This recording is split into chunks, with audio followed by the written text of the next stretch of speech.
Well, now it's time to check your money with America's money maven, Vicki Brackens. Vicki Brackens is the president of Brackens Financial Solutions Network, LLC, and a registered representative of LPL Financial, member SIPC, and also a great sponsor of Inspiration for the Nation. Hey, Vicki. Well, hi, George. I'm really happy to be here, but I think I say that every week because, you know, when I think about the time that we've spent with the audience talking about their financial future and some of the concepts that we've discussed over the years, it always makes me happy. In fact, I go, I'm on fire, I think. I'm on fire this week. So we should have some flame emojis for this one, huh? Yes, flame emojis, okay? Yes. Absolutely. So anyway, I came to you last week for the first time. I did a remote. Yes. Okay. You were in Philadelphia. I was in Philadelphia having a very good time with my strategic coach there at Torch Enterprises with Dr. Pamela C.V. Jolly. What is a strategic coach, Vicki? A strategic coach is an individual who helps you look at the things that you're trying to accomplish and makes you become more accountable and helps you to focus on, I like to say, focus on the why and how to get there. So sure. I've been a strategic coach myself in finance for years, but I found out from a mentor years ago that no matter what happens to you in life, no matter what you've accomplished, there's always more. You can always get better. And so aligning with a strategic coach to help you do so is something that's really smart to do. It is. So anyway, George, last week, we stopped at a point where everyone has, we're talking about debt. You remember that, right? Yes. Okay, because debt was one of the top 5, some form of debt reduction was one of the top 5 things that everybody wanted to accomplish. Yes.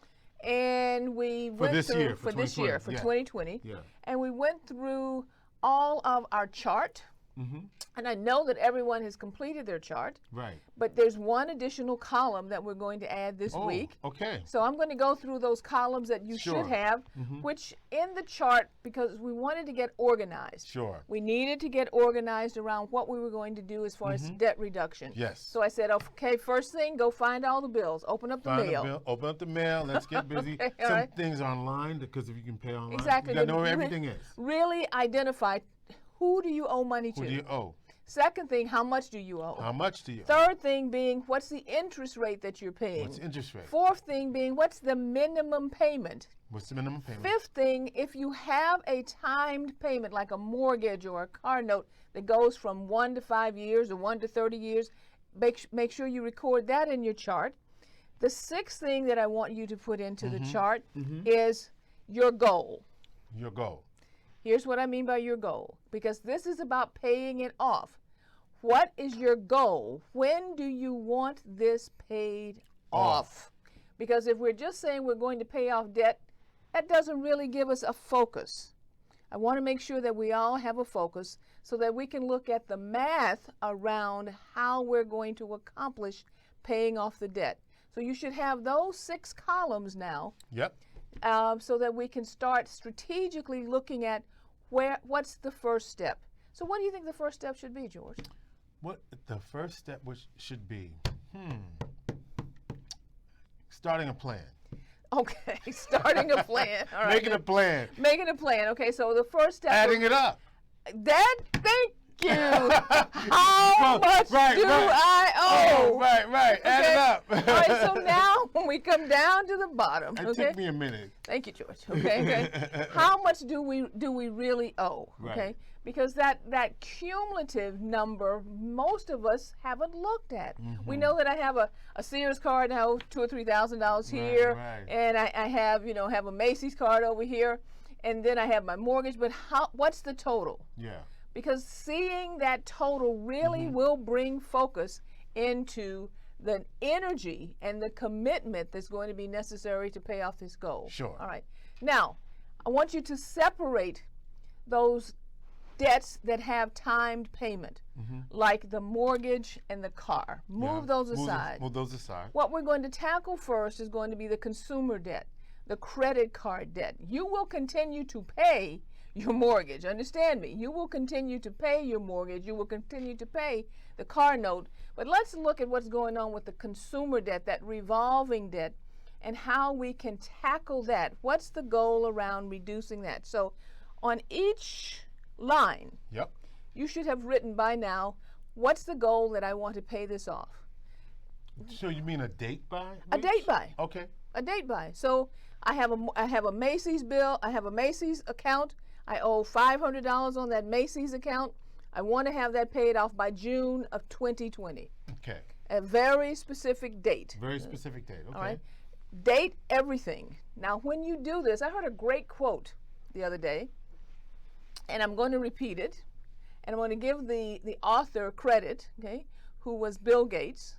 And he said something that just really struck, as they say, struck a chord with you. And that was, we many times overestimate what can be done in a year and underestimate what can be done in a decade. So the point being, be careful about the goal as far as your time. Be realistic. But in each column, I want you to actually put in a date that you plan to pay this debt off, because we now can work backwards on the math to make this happen. Now, there's lots of conversation and debate around what's the better way to tackle the payoff Snowball structure. Snowball versus Explain Snowball. Okay, quickly. Snowball is start with the small ones first. And get them out of the way. Get them out of the way. And then roll into the larger ones. Right. Take that money that you was paying and then add that to your larger. Exactly. Okay. Right. And what I like about the Snowball, because I used to do it based on interest rates earlier on in my career, and what I did find out that I liked about the Snowball process was you accomplish things and it gives you more emphasis and more momentum. Right. And it's kind of like playing a video game where you hit level 1, level 2, level 3. Okay, you feel like the accomplishment is coming earlier, and that gives you momentum to move forward. So let's assume that it's going to be the snowball effect.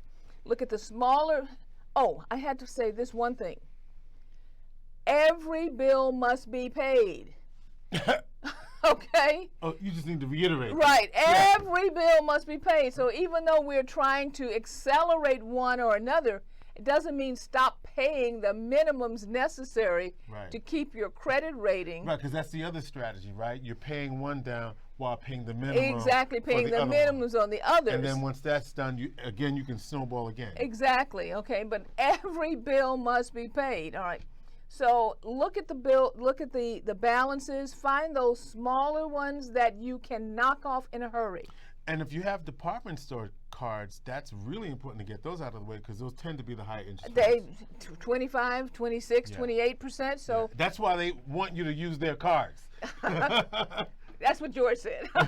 No, I'm saying, but that's why. Because of the interest rates. Right, okay? Yeah. But we want to look at the snowball process so that we are knocking off the smaller balances as quickly as we possibly can, taking the money from those particular cards and applying them to the next most accomplished or accomplishable goal. Okay, as we go forward. All right. So, oh, by the way, George, did you have time to do your reverse subscription exercise? No. Okay, to remind everyone, we need to find extra money to make sure that this process moves smoothly. So go through the reverse subscription process. To remind you what that is, pull out all your bills since you have them in front of you. Look for things that you're automatically paying because you signed up for, I don't know, Google Home Life and other types of things through apps, or $10 here for your monthly subscription to I don't know, the Freshly and all those types of things. If you are not using those subscriptions religiously, actually using them, go ahead and cancel them, save that money, apply that money toward the debt reduction, because in some cases when you start to add those things up, it can be hundreds of dollars over the year. Right. In fact, in some A cases, little bit here, a little bit there. A little bit here, a little bit there. Okay, next thing you know, $500, $600, $800. I've seen $1,000 come back into cash flow just because we cancel subscriptions that we are not using. All right, George, I think that's really where we're going to stop this week. Okay. But as a reminder again, we are really close. Okay. February 23rd, everybody down here to already. the Marriott, okay? Be sure to go to cnyjazz.org if you need to get tickets. We are looking forward to seeing everybody there with Jasmine Gint and Gerald Veasley. And also, I think we have our escorts again this year. Oh, from the 100 From Black the Men? 100 Black Men, the young men who are now They look so growing. good. They look great, Yeah, okay? yeah, they I'm do. expecting to see all of them. So at this point in time, if you have any additional questions, feel free to give us a call at 315-930-4499 or reach out at info@brackensfsn.com or subscribe to us on YouTube. And at that point, I'll say our plate is full. All right, thank you very much, Vicki. Vicki Brackens is the president of Brackens Financial Solutions Network, LLC, and a registered representative of LPL Financial, member SIPC. This segment brought to you by Brackens Financial Solutions Network.